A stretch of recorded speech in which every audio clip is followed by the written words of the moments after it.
नमस्कार, स्वागत है आपका एक बार फिर से कार्यक्रम आईना में।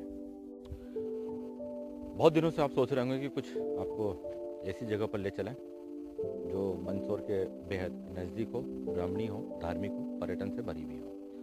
तो इस बार हम आपको लिए चलते हैं मंदसौर से महज 35 किलोमीटर दूर कोटेश्वर महादेव है। जी हाँ, ये वही कोटेश्वर महादेव है जो सीतामऊ के पास में स्थित है और काफ़ी धार्मिक और प्राचीन इसे स्थान माना जाता है। काफ़ी दिनों से सुन रखा था हमने इस स्थान के बारे में, मगर योग नहीं बन रहे थे। इस बार योग बने हैं। हम आपको लिए चलते हैं सीधे कोटेश्वर महादेव पर और सारी बातें उसके बाद वहीं पर करेंगे। चलिए इस छोटी सी यात्रा पर हमारे साथ सीतामऊ के समीप स्थित कोटेश्वर महादेव मंदिर।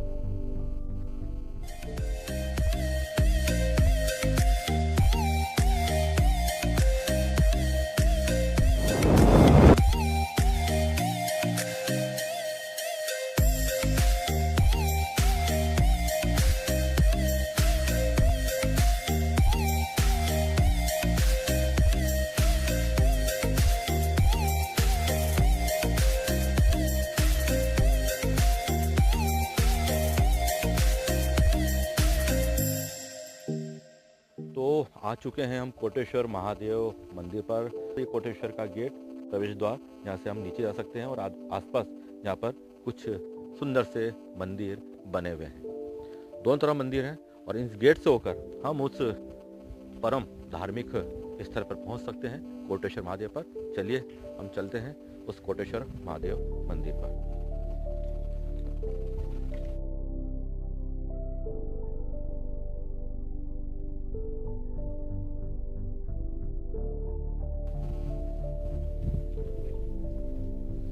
इधर आसपास पानी से क्षेत्र की सफाई की जा रही है और यहाँ पर पक्का चौगान भी बना रखा है ताकि यात्रियों की ज़्यादा भीड़ होने पर वे यहाँ पर विश्राम कर सकें। और इन सीढ़ियों से होते हुए हम नीचे जाएंगे और जो हम सोच रहे थे वैसे कुछ अब यहाँ पर हमें नज़र आने लगा है। नीचे एक नदी नुमा नाला है और आसपास हम फिर यहाँ पर कुछ वन क्षेत्र को देख पा रहे हैं।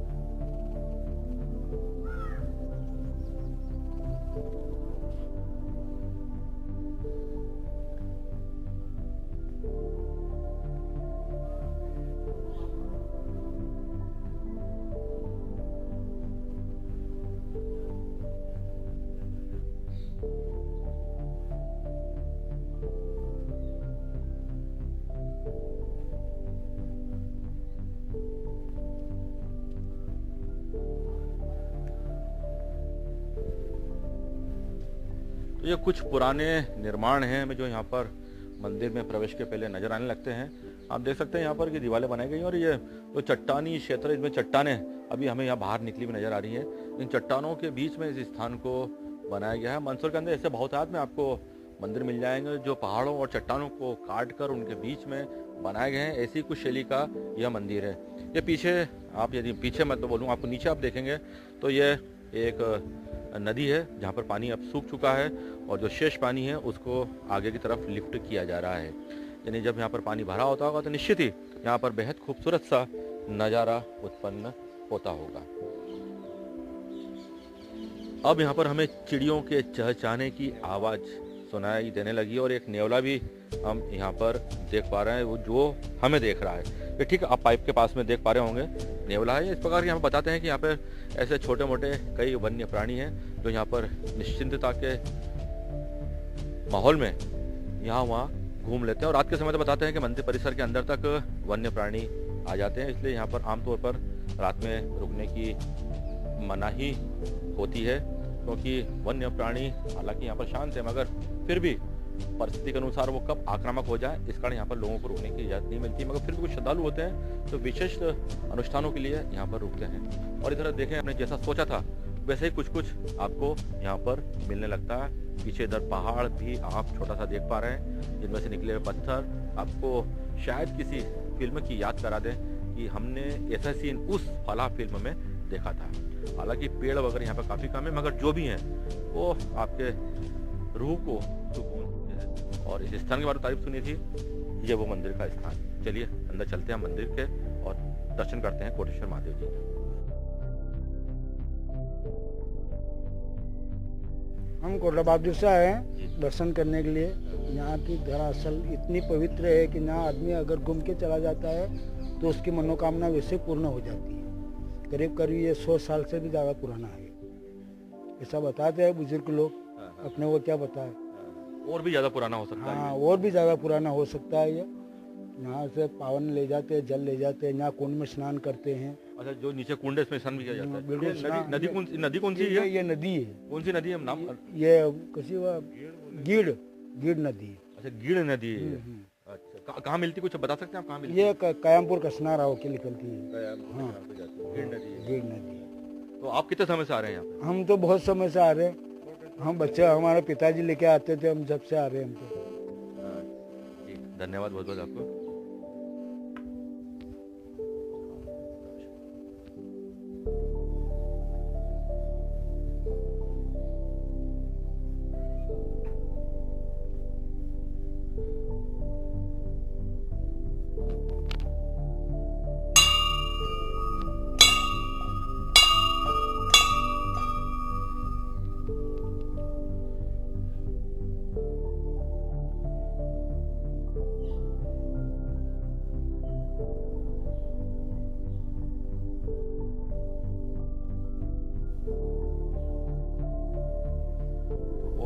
दिव्य और प्राचीन शिवलिंग कोटेश्वर महादेव का, जिसको देखने के बाद ही मन को एक अलौकिक शांति का अनुभव होता है, अनुभूति होती है।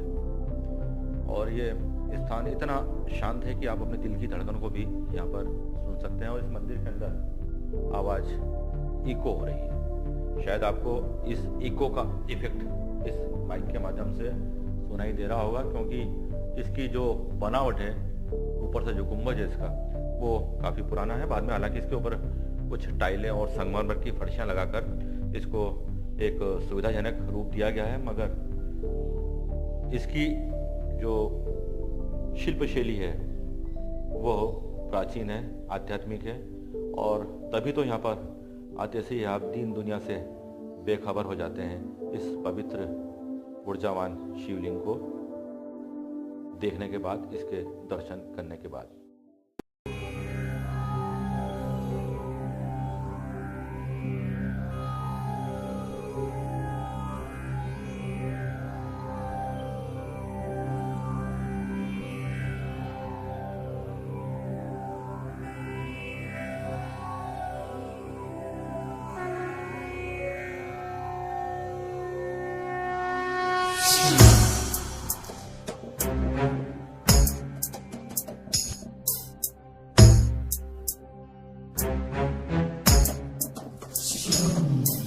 जटाटवी गलज्ज्वल प्रवाह पावितस्थले गले वलम्बलम्बितां भुजङ्गतुङ्गमालिकाम्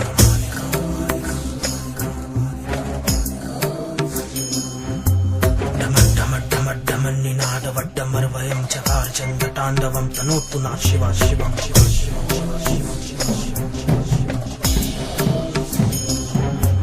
जटाकटाः संभ्रम। पवित्र दर्शनों के बाद में अब यदि आपके अंदर घूमने की ललक है तो उसके लिए भी यहाँ पर बहुत कुछ कुदरत ने इंतजाम कर रखा है। मंदिर समिति ने यहाँ पर इंतजाम कर रखे हैं। तो पीछे सीढ़ियों के माध्यम से आप इन पहाड़ियों पर जा सकते हैं। पीछे क्या है हमें अभी मालूम नहीं है, मगर सिर्फ सीढ़ियाँ दिख रही हैं और पीछे ये पत्थरों का, पहाड़ियों के पत्थरों का ये कटाव दिख रहा है, जो बेहद हमें खूबसूरत नज़र आ रहा है। आमतौर पर ऐसी पहाड़ियाँ हमें राजस्थान के कई क्षेत्रों में देखने को मिलती है, और ख़ासकर आपका जो माउंट आबू है वहाँ पे कुछ ऐसी लोकेशन आपको देखने को मिलेगी। वही कुछ हम यहाँ पर देख पा रहे हैं। इधर पक्षियों के चहचहाने की आवाज़ और इधर पत्थरों का एक बहुत बड़ा विस्तृत श्रृंखला। ऊपर भी हमें गुंबज के यहाँ पर एक रास्ता दिख रहा है। चलिए इन रास्तों पर चलते हैं और देखते हैं आगे हमारे लिए कौन सा कौतूहल इंतजार कर रहा है।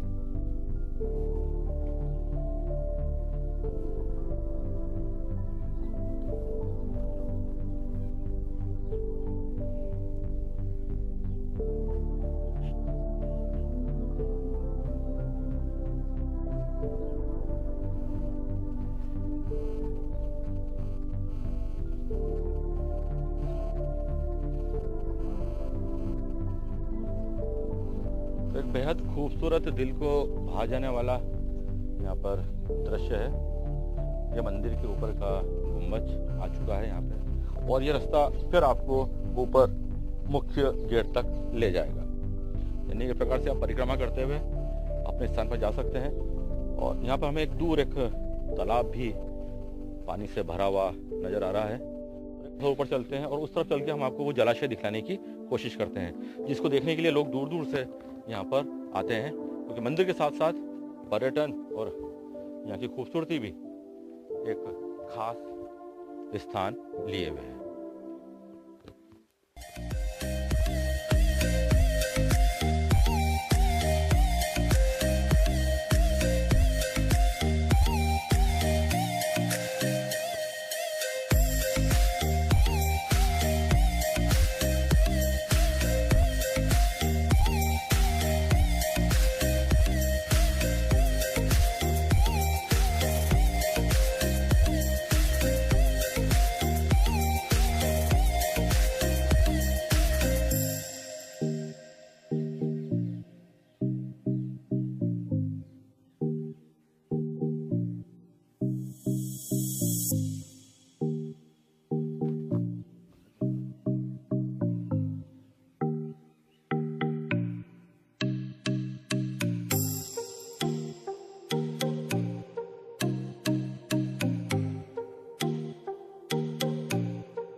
कुदरत से आप कितनी खूबसूरती की उम्मीद कर सकते हैं, सोचिए जरा। तो जितनी आपने सोचा है उनमें से तकरीबन आधी से ज़्यादा तो आपको यहाँ पर देखने को मिल जाएगी, क्योंकि एक तरफ नदी है, पथरीले पहाड़ हैं, कुछ वन क्षेत्र भी है, और सबसे बड़ी यहाँ पर सुकून है। पीछे विशाल जलाशय है हम देख पा रहे हैं, मगर जो अब धीरे धीरे सूखने लगा है। इस कोटेश्वर महादेव की लोकप्रियता को हम मंदसौर और आसपास के जिलों के अलावा पूरे प्रदेश में नहीं फैला पा रहे हैं। और क्योंकि मेरा अनुभव बताता है कि यदि ऐसे स्थान यदि राजस्थान में होते, गुजरात में होते, महाराष्ट्र में होते, या कहीं उत्तराखंड के किसी क्षेत्र में होते, तो वो एक बहुत बड़ा टूरिज्म हब बन चुका होता। लोग लाइन लगाकर इनके दर्शनों के लिए, यहाँ पर आने के लिए पैसे देकर इंतजार कर रहे होते हैं। मगर क्यों नहीं, सरकारें बदलती हैं, अगर उनकी नीतियाँ और नीयत नहीं बदलती हैं। हमारे यहाँ पर ऐसे कई धार्मिक पर्यटन स्थल हैं जो आज लुप्त प्राय से हो गए हैं, दुर्लभ से हो गए हैं, जबकि वो वास्तविकता में धरातल पर है।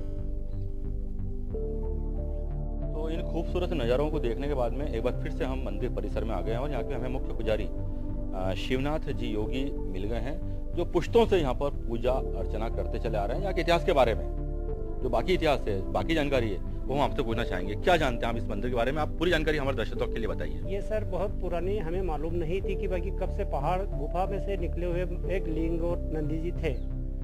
उसके बाद मतलब ने दरबार के ऐसे कोई शर्तें पूरी करी, सीतामू राम सिंह दरबार की, तो उन्होंने मतलब ना प्रण लिया था कि मैं मेरी शर्तें पूरी हो जाएगा तो उसके बाद मैं मतलब मंदिर बना के ही मेरे घर मेल में मतलब स्टार्ट करूँगा।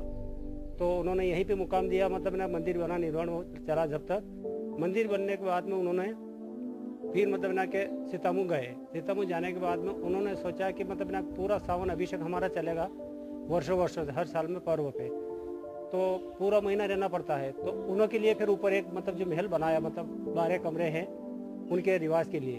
तो पूरा फैमिली सहित मतलब ना पूरा महीना सावन में रहते हैं, यहाँ पे रहते हैं। बाकी वहाँ उसके बाद में मतलब ये टाइम सब ना के चला गया। तो बाकी उस टाइम में हम जब पुरानी माहिती हमें यही है, हमारे बुजुर्गों को बताते हैं।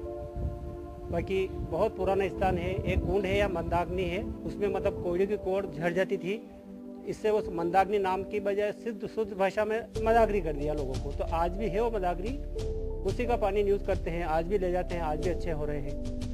कोड़ियाझर महादेव का महत्व भी यही है कि कोटेश्वर महादेव का नाम थोड़ा उसमें ले लिया, बाकी कोड़ियाझर महादेव बोलते हैं। बाकी आज भी अच्छे हो रहे हैं, और उनकी तरफ से घड़ियाँ लगी हुई, पंखे लगे हुए हैं, जो भी उन्हीं की तरफ से, यह पंडे के हमारा नहीं है। अच्छा, बहुत पुराना स्थान है। जो मनोकामना पूर्ण करने वाले आते हैं, बाकी उनकी मनोकामना पूर्ण कर रहे हैं तो आते हैं आज भी। नीचे एक कुंड जो मंदाकिनी कुंड है, उसके बारे में बताते हैं कि यदि किसी को कुष्ठ रोग है तो वो इस कुंड में आकर स्नान कर ले, यहाँ के पानी से नहाता रहे, तो दावा है कि इस कुंड के पानी से उनका कुष्ठ रोग खत्म हो जाता है या खत्म होने के करीब हो जाता है। एक प्राचीन इलाज का स्थान कोटेश्वर महादेव, जिसे कोड़ेझर महादेव पुराना नाम से जाना जाता था। तो ये इसका परिसर है, बड़ा शांत, बड़ा सुंदर, बड़ा खूबसूरत, बड़ा ही मन को शांति देने वाला। जाने की इच्छा होती नहीं है, मगर समय की प्रतिबद्धता कुछ ऐसी है कि आगे जाना पड़ता है।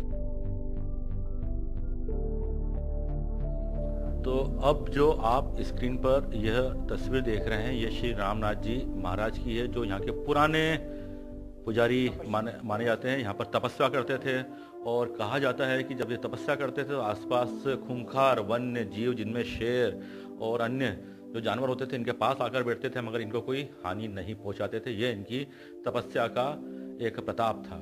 और इसके पास में ही राम सिंह जी दरबार सीता मऊ महाराज की तस्वीर भी लगी हुई है, जिनके बारे में कहा जाता है कि इन्होंने ही मंदिर के जीर्णोद्धार का बीड़ा उठाया था, और जो ये वर्तमान स्वरूप हम देख पा रहे हैं, ये इन्हीं की बदौलत है।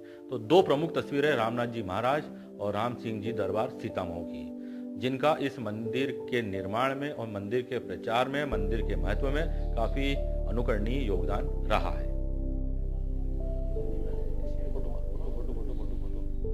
हाँ, ये गुफा मतलब बताते हमारे पुरखों की भाई इसमें शेर रहते थे। तो जिस टाइम मंदिर का निर्माण हुआ, जिस टाइम राम सिंह दरबार सीताऊ में, उन्होंने बोला कि शेर की गुफा ही बंद कर दो, शेर रहते बंद हो जाएगा, पूजन में वांदा नहीं होगा। तो ये गुफा भगवान शंकर का मंदिर भी अंदर ही था पहले, मंदिर बनने के बाद नया स्तर पर वहाँ कर दिया है। बाकी ये गुफा अंदर कहाँ गई आगे के लिए, इसमें शेर भी जाते थे, नहाते थे, ये गुफा है।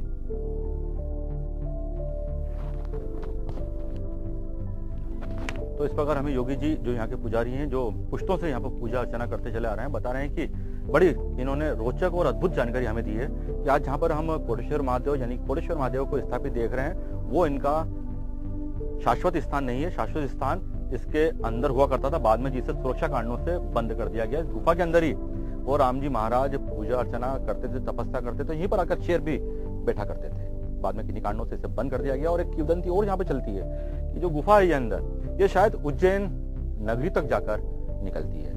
बड़ी अद्भुत सी बात है कि यहाँ से उज्जैन काफी दूरी पर स्थित है, और यहाँ से गुफा का निकलना काफी बड़ी बात है। मंदसौर किले से भी कुछ जुड़ी हुई ऐसी बातें हैं। और रेवत जेवड़ा के पास जो मंदिर है शिव जी का, वहाँ के बारे में भी कहा जाता है कि वहाँ से भी गुफा निकलती है, जो महाकालेश्वर उज्जैन तक निकलती है। बड़ी अद्भुत सी बात बताइए, हमें मालूम नहीं था, अगर हमें योगी जी नहीं मिलते। ये मुख्य स्थान कोटेश्वर महादेव का यहाँ था, जिन्हें पत्थरों से बंद कर दिया गया, और कम से कम 60-70 फीट गहरी गुफा बताते हैं यहाँ पर, जहाँ पर राम जी महाराज यहाँ पर तपस्या करते थे, और शेर भी यहाँ पर आया करते थे। अद्भुत जानकारी, बहुत बहुत धन्यवाद आपको योगी जी।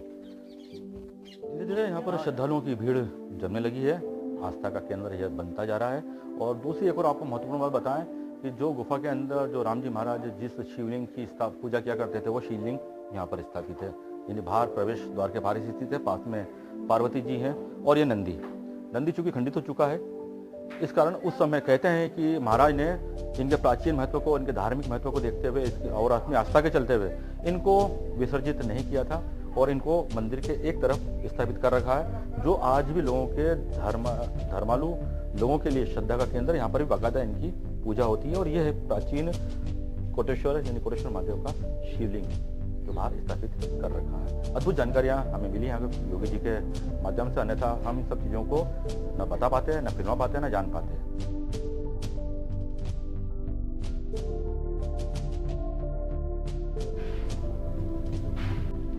यहाँ की तारीफ में काफी कुछ वर्णन किया जा सकता है, मगर अब बस, क्योंकि जो बोला जाता है, जो दिखाया जाता है, उससे ज्यादा महत्वपूर्ण होता है कि स्वयं का आकर उस स्थान पर उपस्थित होना। तो यदि आप यहाँ पर आते हैं तो मैं मानता हूँ कि आपका आना यहाँ पर व्यर्थ नहीं आएगा। बस आज के अंक में इतना ही। मैं राजेश कुलश्रेष्ठ अपनी पूरी आईना टीम के साथ में आपसे अगले स्थान तक के लिए, अगले कार्यक्रम तक के लिए अनुमति चाहता हूँ। अगले स्थान पर फिर से संभव हुआ तो चलेंगे हम नए स्थान पर, नए ऐसी कुछ ऐतिहासिक और धार्मिक स्थलों पर, जहाँ पर धर्म भी हो, इतिहास भी हो और पर्यटन भी हो। मंदसौर तो इन सब में भरा पूरा है, कोई कमी नहीं है। बस आज के अंक में इतना ही। हमारी पूरी आईना टीम को अनुमति दीजिए। नमस्कार।